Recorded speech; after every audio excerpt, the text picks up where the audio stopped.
நம சிவாய வாழ்க. நாதன் தாழ் வாழ்க. இமைப்பொழுதும் எண்ணெஞ்சில் நீங்காதான் தாழ் வாழ்க. ஓம் நம சிவாய, ஓம் நம சிவாய, ஓம் நம சிவாய. குரு பிரம்மா, குரு விஷ்ணு, குரு தேவோ மகேஸ்வர, குரு சாட்சாத் பரம்பிரம்மா தஸ்மை ஸ்ரீ குருவே நமக. அனைவருக்கும் இனிய தமிழ் புத்தாண்டு நல்வாழ்த்துக்கள்.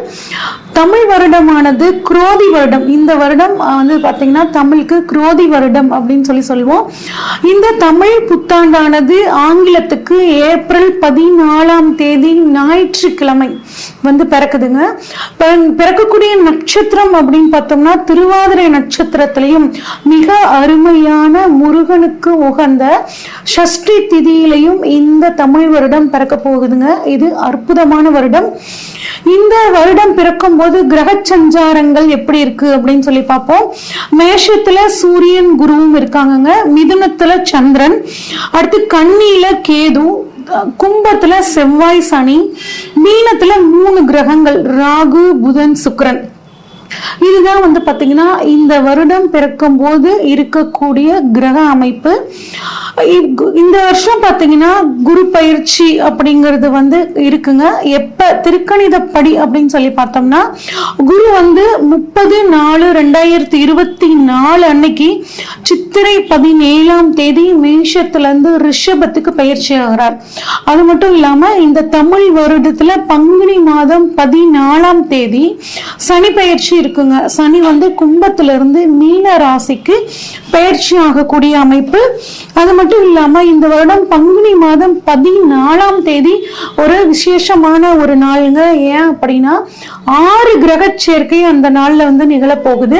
என்னென்ன கிரகங்கள் அப்படின்னு பார்த்தோம்னா சூரியன், சந்திரன், புதன், சுக்கிரன், சனி, ராகு அப்படின்னு வந்து பாத்தீங்கன்னா 6 கிரகங்கள் இந்த நாள்ல வந்து ஒரே ராசி மீன ராசியில வந்து நிகழப்போகுதுங்க. இந்த மாதிரி அமைப்பு மறுபடியும் 2070 தான் வந்து நடக்க போகுது. 1962 வந்து பாத்தீங்கன்னா 8 கிரகங்கள் வந்து ஒரே ராசியில இருந்துச்சு. அதுக்கப்புறம் இப்ப நமக்கு இந்த வருடம் வந்து பாத்தீங்கன்னா இந்த வருடத்துல பங்குனி மாதத்துல 6 கிரக சேர்க்கைகள் நிகழ போகுதுங்க. இதனால நிறைய உலகத்துல நிறைய மாற்றங்கள் வந்து நிகழக்கூடிய ஒரு அமைப்பா இந்த வருடம் குரோதி வருடம் இருக்க போகுது. இந்த வருடத்துக்கான பொதுவான பலன்கள் என்ன அப்படின்னா வியாபாரத்துல ஒரு நல்ல முன்னேற்றம் இருக்குங்க. கல்வித்துறையில புதிய புதிய சீர்திருத்தங்கள் வரப்போகுது. பத்திரிகை துறையில இருக்கவங்களுக்கு ரொம்பவே நல்லா இருக்கும். பதிப்பகத்துல வந்து இருந்தவங்களுக்கு இந்த வருடம் செழிப்பாக இருக்கும். ஏன் அப்படின்னா நிறைய பேர் புத்தகங்கள் படிக்க ஆரம்பிப்பாங்க. அதனால புத்தகத்துறை பத்திரிகை துறை ரொம்ப நல்லா இருக்குங்க. மருத்துவத்துறையில புதிய புதிய கண்டுபிடிப்புகள் நல்லா இருக்கும். வானியல் ஆய்வு அதாவது அஸ்ட்ரானமி ஃபீல்ட்ல ரொம்பவே இந்த வருடம் நல்லா இருக்கும். இந்தியாவுக்கு வந்து பாத்தீங்கன்னா வெளிநாட்டு உதவிகள் நிறைய கிடைக்கும். ஆடி மாதம் 3ஆம் தேதியிலிருந்து ஐப்பசி மாதம் 12ஆம் தேதி வரைக்கும் ஒரு நல்ல மழைப்பொழிவு இருக்குங்க. கலைத்துறையினருக்கு நன்மை. கலைத்துறையிலிருந்து ஒருத்தர் வந்து அரசியலுக்கு வர்றதுக்கான வாய்ப்புகள் இந்த வருடம் நல்லாவே இருக்கு. பெண்களுக்கு ஒரு நல்ல முன்னேற்றமான வருடம். ஐப்பசி மாதம் 20ஆம் தேதியிலிருந்து மார்கழி மாதம் 13ஆம் தேதி வரைக்கும் பெண்கள் தங்களது துறையில் மிகச்சிறந்த சாதனைகளை படைப்பார்கள். இயந்திர உற்பத்தி வந்து பாத்தீங்கன்னா அதிகமாகும். பெண் கலைஞர்களுக்கு கலைத்துறையில் இருக்கக்கூடியவர்களுக்கு வந்து பாத்தீங்கன்னா பாராட்டுக்கள் விருதுகள் நிறைய கிடைக்கும். ஆஸ்கர் அவார்டு மாதிரியான அவார்டுகள் உயரிய விருதுகள் வந்து அவங்களுக்கு கிடைக்கிறதுக்கான வாய்ப்புகள் நிறையவே இருக்குங்க. அடுத்து வெளிநாட்டு பொருள் ஏற்றுமதி இறக்குமதி தொழில் வந்து பாத்தீங்கன்னா ரொம்ப நல்லா இருக்கும். மக்கள் கிட்ட வந்து கண்ணில கேது இருக்கிறனால மக்கள் கிட்ட தெய்வ பக்தி ஆன்மீக விஷயங்கள்ல வந்து பாத்தீங்கன்னா நாட்டம் அதிகமாகும். ஆனா விஷ காய்ச்சல் ராகு மீனத்துல இருக்கிறனால விஷ காய்ச்சல் மூலியமாக வந்துட்டு சில தொந்தரவுகள் வரும். ஆனா அதுக்குரிய மருந்துகள் வந்து சரியா கண்டுபிடிக்கப்பட்டு அந்த வியாதிகள்ல இருந்து வெளிவரத்துக்கான ஒரு சூழலும் கிடைக்கும். ஏன்னா மருத்துவத்துறை சூப்பரா இருக்க போகுது. புதிய மாவட்டங்கள் வந்து பாத்தீங்கன்னா தமிழ்நாட்டில் பொறுத்த வரைக்கும் நிர்வாக வசதிகளுக்காக பிரிக்கக்கூடிய ஒரு அமைப்புல இருக்குங்க. அடுத்து வந்து கம்ப்யூட்டரோட விலை, அதுக்கப்புறம் தொலைத்தொடர்பு சாதனங்களோட விலை வந்து கொஞ்சம் உயரும். ஆன்லைன் பிசினஸ் வந்து ரொம்ப நல்லா இருக்குங்க. ஆனா ஆன்லைன் மோசடிகளும் அதிகமா நடக்கிறதுக்கான வாய்ப்புகள் இருக்கு. பணத்தை இன்வெஸ்ட் பண்ணும்போது ஆன்லைன்ல கொஞ்சம் கவனமா இன்வெஸ்ட் பண்ணிக்கிறது நல்லதுங்க. விவசாயம் நல்லா இருக்கும். விவசாயம் சார்ந்த மதிப்பு கூட்டு பொருட்களுக்கு நல்ல ஒரு விலை கிடைக்குங்க. விளையாட்டு துறையில இந்தியா வந்து மிகச்சிறந்த சாதனையை படைக்கும். இது வந்து பொதுவான பலன்கள்ங்க. இப்ப நம்ம ஒவ்வொரு ராசிக்கும் வந்து பாத்தீங்கன்னா இந்த தமிழ் புத்தாண்டு பலன்கள் எப்படி இருக்கு அப்படின்னு சொல்லி பார்ப்போம். மீனராசிக்கான இந்த தமிழ் புத்தாண்டு பலன்கள் எப்படி இருக்கு அப்படின்னு சொல்லி பார்ப்போம். ராசியில் ராகு இருக்கிறார். அவர் வந்து உங்களுக்கு நல்ல ஒரு திடீர் அதிர்ஷ்டத்தையும் திடீர் பணவரவையும் கொடுக்கக்கூடிய ஒரு அமைப்புல இருக்காருங்க. சொத்துக்கள் சேர்க்கை ஏற்படும். உங்களுக்கு தொழிலை பொறுத்த வரைக்கும் சிறப்பாக இருக்கும். மீனராசிக்கு 7.5 சனி நடக்குதுங்க. அதனால வந்து பாத்தீங்கன்னா முதல் சுற்றில் இருக்கக்கூடிய மாணவர்கள், படிக்கக்கூடிய வயதினர்களுக்கு முதல் சுற்று இருக்கும். அவங்க கொஞ்சம் படிப்புல கவனமா இருந்துக்கிறது. 2வது சுற்றுல இருக்கக்கூடியவங்களுக்கு அதாவது 40 வயதுக்கு 35 வயது 40 வயதுக்கும் மேற்பட்டவர்களுக்கு தொழில் வந்து பாத்தீங்கன்னா ரொம்பவே நல்லா இருக்கும். தொழில ஒரு நல்ல முன்னேற்றமான வருடம் இந்த வருடமா உங்களுக்கு இருக்க போகுதுங்க. சுப நிகழ்ச்சிகள் உங்க குடும்பத்துல நடக்குங்க. வாழ்க்கையில ஒரு நல்ல முன்னேற்றம் ஏற்படும். பூர்வீக சொத்துக்கள் வந்து சேரக்கூடிய அமைப்பு. உறவுகள் வந்து ஒரு மனஸ்தாபத்தால பிரிஞ்சு போயிருந்தாங்கன்னா அவங்க திரும்ப சேரக்கூடிய ஒரு அமைப்பு நல்லாவே இருக்குங்க. உங்களுக்கு கட்டாயம் மீனராசிக்காரங்க ஒரு வீடு மாற்றம் பண்ணீங்க அப்படின்னா நன்மை பயக்குங்க. நாங்க சொந்த வீட்டுல இருக்கோங்க, ஆசைப்பட்டு கட்டின வீடு, இதை போய் மாத்த சொல்றீங்களே அப்படின்னு கேட்டீங்கன்னா உங்க வீட்டுல இருக்கக்கூடிய பொருட்கள் வச்சிருக்க இடத்த ஒரு மாற்றம் பண்ணுங்க, ஒரு ரீஅரேஞ்ச் பண்ணுங்க. அது உங்களுக்கு ஓரளவுக்கு உங்களுக்கு சக்சஸ் கொடுக்குங்க. அடுத்து பண வரவு எங்களுக்கு எப்படிங்க இருக்கும் அப்படின்னு கேட்டீங்கன்னாங்க, உங்களுக்கு பண வரவு ஓரளவுக்கு நன்மை தரக்கூடிய பண வரவா இருக்குங்க. நீங்க உறவினர்கள் சகோதரர்கள் மூலியமாக உங்களுக்கு பண வரவு, தந்தை வழி சொத்தின் மூலியமாக பண வரவு, அரசாங்கத்தின் மூலியமாக பண வரவு. அரசாங்கத்துல இருந்து உங்களுக்கு ஏதாவது அமௌண்ட் பெண்டிங் இருந்துச்சு அப்படின்னா அவங்க மூலியமாக பண வரவு, தந்தையோட சொத்துக்கள் மூலியமாக பண வரவு. இந்த மாதிரி பண வரவும் தொழில் மூலியமாகவும் பண வரவும் உங்களுக்கு நல்லாவே இருக்குங்க. அடுத்து குடும்பம் எங்களுக்கு எப்படி இருக்குங்க அப்படின்னு கேட்டீங்கன்னா, கணவன் மனைவி வந்து பாத்தீங்கன்னா விட்டு கொடுத்து போகும்போது உங்களுக்கு ரொம்ப சூப்பரா இருக்கும். குறிப்பாக 7ஆம் அதிபதி 1ல இருக்கிறனால உங்க மனைவியின் மூலியமாக உங்களுக்கு அனைத்து விதமான நன்மைகளும், வாழ்க்கை துணை வழியாக அனைத்து விதமான நன்மைகளும் கிடைக்க போகுதுங்க.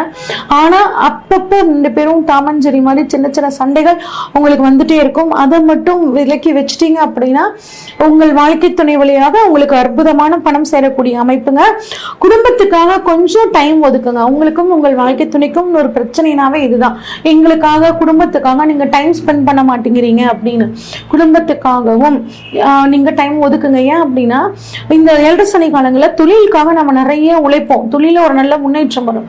அதுக்காக அதிகம் உழைக்க நம்ம குடும்பத்துக்காக நம்ம ஒதுக்கக்கூடிய நேரம் குறைஞ்சிரும். அப்ப இதை நம்ம வந்து கட்டாயம் மீனராசிக்காரங்க பேலன்ஸ் பண்ணியே தீரணுங்க. திருமணம் எங்களுக்கு எப்படி இருக்கும் அப்படின்னா, திருமணம் ஆகுமா?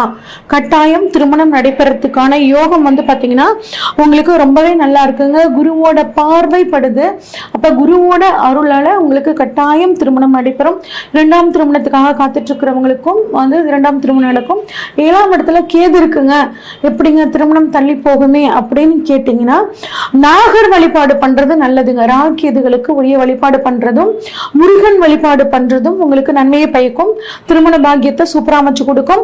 குழந்தை பாக்கியத்தை பொறுத்த வரைக்கும் உங்களுக்கு கட்டாயம் குழந்தை பாக்கியம் அப்படிங்கிறது நிச்சயமா கிடைச்சே தீருங்க. 5ஆம் அதிபதி 2ல இருக்கார். 5ஆம் அதிபதி வந்து 2ஆம் இடத்துல வந்து இருக்கிறது வந்து பாத்தீங்கன்னா கட்டாயம் உங்களுக்கு ஒரு நன்மையை வந்து கொடுக்கக்கூடிய ஒரு அமைப்புங்க. குழந்தைகளால உங்களுக்கு நல்ல நன்மையும் பெருமையும் உண்டாகும். குடும்பத்துல வந்து குடும்பத்தோட குலதெய்வம் கோயிலுக்கு போய் அதற்குரிய பரிகார பூஜைகளை பண்றது உங்களுக்கு நன்மை.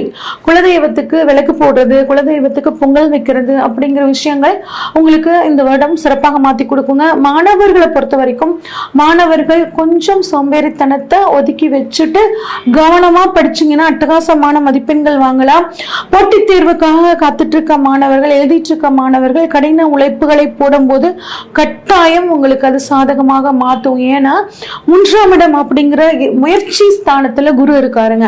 அப்ப உங்க முயற்சிக்கு தகுந்த பலனை அவர் கட்டாயம் கொடுப்பார். கட்டாயம் அரசாங்க உத்தியோகம், bank exam, central government exams எல்லாமே நீங்க சாதகமாக மாத்திக்கிறதுக்கான ஒரு அற்புதமான சூழலா உங்களுக்கு இருக்குங்க. 7.5 சனி கொஞ்சம் சோம்பேறித்தனம், அதை மட்டும் கொஞ்சம் ஒதுக்கி வச்சிருங்க, சூப்பரா இருக்கும். அதே மாதிரி காதல் அப்படிங்கிறது உங்களுக்கு எட்டி பார்க்குங்க. சோசியல் மீடியாவை படிக்கக்கூடிய மாணவர்கள் தவிர்த்துக்கிறது ரொம்பவே நல்லது. எங்களுக்கு ஜாப் எப்படி இருக்கும் அப்படின்னு கேட்டிங்கன்னா, கட்டாயம் கவர்மெண்ட் ஜாப் கிடைக்கக்கூடிய அமைப்பு. எல்லாத்துக்குமே கவர்மெண்ட் ஜாப் கிடைச்சிருமா என்னங்க கதை அப்படின்னு கேட்டிங்கன்னா, உங்கள் ஜாதகத்தில் கவர்மெண்ட் ஜாப் கிடைக்கணுங்கிற அம்சம் இருக்கிற பட்சத்தில் இந்த சமயம் உங்களுக்கு அது கட்டாயம் கிடைச்சே தீருங்க. கோச்சார ரீதியாக உங்களுக்கு அருமையான ஒரு அமைப்பு. ப்ரமோஷன்ஸ் கிடைக்கக்கூடிய வாய்ப்புகள்ங்க, இடமாறுதல் கிடைக்கும். உடன் கூட வேலை செய்கிறவங்க கிட்ட கொஞ்சம் அட்ஜஸ்ட் பண்ணி, அதாவது கோவப்படாம அவங்களோட அனுசரிச்சு போறது உங்களுக்கு நன்மை கொடுக்குங்க. தொழிலை பொறுத்த வரைக்கும் தொழிலுக்காக செய்யக்கூடிய முயற்சிகள் அனைத்தும் பலிதமாகும். ஏன்னா தொழில் ஸ்தானாதிபதியான குரு 3ஆம் இடமான முயற்சி ஸ்தானத்தில் போய் உட்கார்ந்துருக்காரு. அப்ப தொழிலுக்காக நீங்க பண்ணக்கூடிய முயற்சிகள் அனைத்தும் பலிதமாகும். தொழில நல்ல ஒரு முன்னேற்றம், விரிவாக்கம் சூப்பரா பண்ணுவீங்க. அதன் மூலியமாக பணவரவு கிடைக்கும். குறிப்பா சோசியல் மீடியால, யூடியூப்ல, ஆன்லைன்ல கம்யூனிகேஷன் பிசினஸ், சாஃப்ட்வேர் பிசினஸ்ல இருக்கவங்களுக்கு எல்லாமே ஒரு அற்புதமான காலகட்டமா இருக்குங்க. திடீர்னு ஒரு ஃபேமஸ் ஆகக்கூடிய ஒரு அமைப்பு உங்களுக்கு நல்லாவே இருக்கு. நிலம் சம்பந்தப்பட்ட தொழில் பண்றவங்களுக்கும் இந்த வருடம் நல்லா இருக்குங்க. எங்களுக்கு சொத்துக்கள் சேர்க்கை இருக்குமா அப்படின்னு கேட்டா, தாய்வழி சொத்துக்கள் கிடைக்கக்கூடிய யோகம் இருக்குங்க. வேற ஊர்ல போய் நிலம் வாங்கக்கூடிய அமைப்பும் உங்களுக்கு வந்து ரொம்பவே சூப்பரா இருக்குங்க. பெண்களை பொறுத்த வரைக்கும் எதிர்பாலினத்திற்கிட்ட பழகும் போது கொஞ்சம் கவனமா இருக்கிறது நல்லதுங்க. மீனராசி பெண்கள் எப்பயுமே ஒரு ஜாக்கிரதை உணர்வோடு இருப்பாங்க. ஆனா இந்த சமயத்தில் இன்னும் கொஞ்சம் கவனமா இருக்கிறது ரொம்பவே நல்லதுங்க. வாய்ப்பு துணையோடு சேர்ந்து ஆன்மீக பயணங்கள் போறது, கோயில்களுக்கெல்லாம் போயிட்டு வர்றது உங்களுக்கு குடும்பத்துல ஒரு நல்ல சூழ்நிலையை ஏற்படுத்தி கொடுக்குங்க. எத்தனை பிரச்சனைகள் வந்தாலும் குருவோட அருளால், உங்கள் ராசிநாதனோட அருளால அத்தனை பிரச்சனைகளும் பனி போல் விலகும். ஆரோக்கியத்தை பொறுத்த வரைக்கும் ஒரு ஃபுல் பாடி செக்அப் பண்ணிக்கிறது ரொம்பவே நல்லதுங்க. எளிதில் ஜீரணமாகக்கூடிய உணவுகளை சாப்பிட்டுக்கிறது ரொம்பவே நல்லதுங்க. இன்ஃபெக்ஷன் சம்பந்தப்பட்ட பிரச்சனைகள் வர்றதுக்கான வாய்ப்புகள் இருக்கு. உடல் ஆரோக்கியத்துல கவனம்ங்க. ஒரு பரிகாரம் அப்படின்னு பார்த்தோம்னா, தூரம்பருப்பு எள்ளு தானம் பண்றது ரொம்பவே நல்லதுங்க. தூரம்பருப்பு எள்ளு தானம் உங்களுக்கு நன்மையை பயக்கும். முருகன் வழிபாடு, சனி பகவான் வழிபாடு மிகச்சிறந்த நன்மையை கொடுக்கும்.